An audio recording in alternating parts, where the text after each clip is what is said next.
Hi, this is Lee with Model Behavior Mag, and I'm here at 44 Spring Street in Princeton, New Jersey with Lara, the creator and founder of YogaStream Studios. How you doing, Lara? I'm great, Lee. Thanks so much for being here. I think what our subscribers really want to know is what inspired you to first get into yoga? Yoga just kind of came to me by accident in a way. I had always been very into movement, into athletics stuff, being a dancer. When I graduated from grad school, I moved up to New Jersey, wanted to meet people, and I joined a running club. And one of the Roadrunner clubs that I joined was the New York Roadrunner Club. They offered yoga classes. I was a little skeptical, so I decided to just rent a video on my own and check it out because they definitely had recommended it for runners. And what I found was that it was unbelievably challenging. I was really shocked. It challenged my strength, my balance, flexibility. The focus was very similar to when I would run, that kind of zoned in focus. And it tapped into this wonderful kind of dance-like rhythm that reminded me of my earlier years in dance. And I just loved it. And here I am 17 years later, and I'm even more addicted. Well, I know that YogaStream is not just a studio, but it's also a style of yoga that you created. What makes it different than your average yoga class? That's a really good question, and I struggle with answering that in a short, in a few sentences. But what I'll say is that it's a vinyasa style. I've always taught vinyasa, which is movement-oriented. But I found that there were some parts of vinyasa that were lacking, the attention to alignment, the creativity. So I started implementing more dance-like movements, some more aerobically challenging movements, incorporating inversions and handstands, and really paying attention to alignment. And I found with my own practice and then with my students that it was just blossoming. And I turned it into kind of this almost blueprint that has an analytical base, but a lot of innovative and intelligent sequencing within it. So people really have to come in and try it for themselves. Absolutely, absolutely. It's really, when everybody that comes and tries it, whether they're new to yoga and have some perception of yoga, or whether they've been doing yoga for 10 years, they all say this is so different. It really has a method to it, and it's always changing, and it's always developing and growing, and it's really based on my own experiences as a dancer and as a physical therapist. Well, we love powerful businesswomen that go for their dreams, so did you always want to have your own business? It's something that I didn't really think about. I wasn't against it, but I was organically, all of my choices in my career have had a common thread of wellness. I'm also a certified natural food chef and a holistic health counselor. Like I said, I'm a physical therapist and a yoga teacher. So they all had that thread of wellness and just kind of parlayed into this bigger thing of YogaStream, and I just love that my passion has become this business and that I can empower others. I think there's a lot of misconceptions out there when it comes to yoga. What's something that people maybe don't know about yoga that you'd like them to know about it?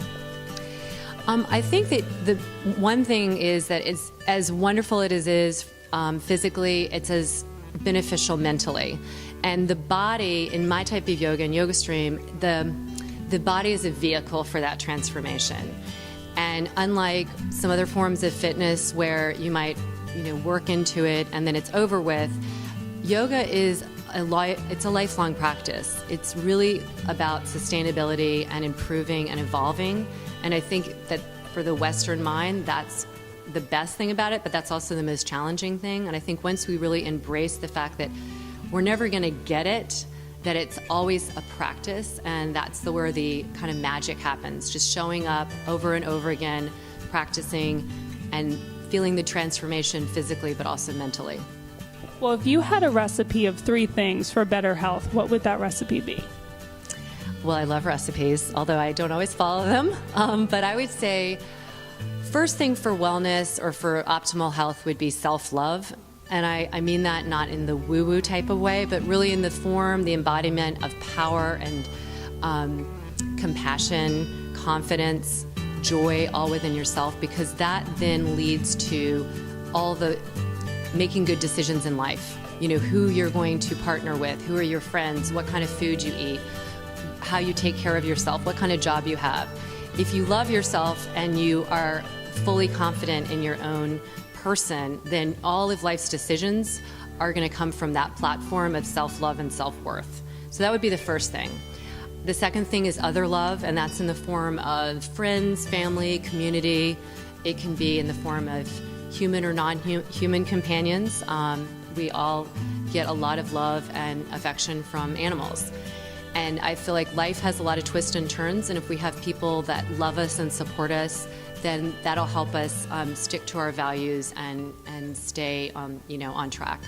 And then the third would be the environment that we're in, and I don't just mean the literal environment, physical environment, but also our internal environment, what we put in our bodies, toxins, non-toxins, physical and both emotional. So just surrounding ourselves with good people, a good space, and then the love for ourselves, I think, is the perfect recipe. And then always having compassion and gratitude mixed in there is the perfect blend.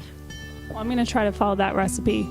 So if people want to get some more information about your studio, where can they go? Well, there's a lot of information. Joyfully, we've just finished our new website, YogaStream.net, and there's a lot of information about the schedule, about classes, class description, about our teachers. I now have teachers because I have a teacher training program, about retreats that we have. All of that is on the website. But I also have a Facebook page, YogaStream, Twitter, YogaStream, and Instagram, YogaStream, and stay up to date with different photos and advice on that as well. Well, my last question, obviously it's hard for a lot of us to incorporate exercise into our lives. Do you have any tips for us getting a little bit more fitness in our day-to-day? I think the main thing is finding something that you enjoy. If you enjoy it, then you're going to be more likely to stick to it. And I think that we all can move more, and movement has become less of an option in our society. I mean, we should follow the tips of parking away from the grocery store, and the reason that's a great advice is it's kind of trying to break some habitual patterns of inertia. So I think if we move, then we feel the joy of movement, and then we start to schedule those, whatever that thing is that is joyful to you, whether it's yoga or running or soccer, or whatever it is. But it does need to be scheduled. It needs to be something that you're going to do just like you would brush your teeth every day. It's not really an option not to do it, because that's going to fulfill you and make you a better person. And then and be committed to it. I mean, really make that commitment and know that that's part of that self-love. If you're worth it, you're going to be better off doing it. So I think finding what you love, making time for it, and sticking to the schedule. My most committed yogis are in here 5 to 7 days a week, and they schedule things around the yoga. So it's not that it's like an afterthought or they're trying to fit it in. That never works. So we should put time into ourselves. Oh, yes. Well, thank you so much for giving us your time.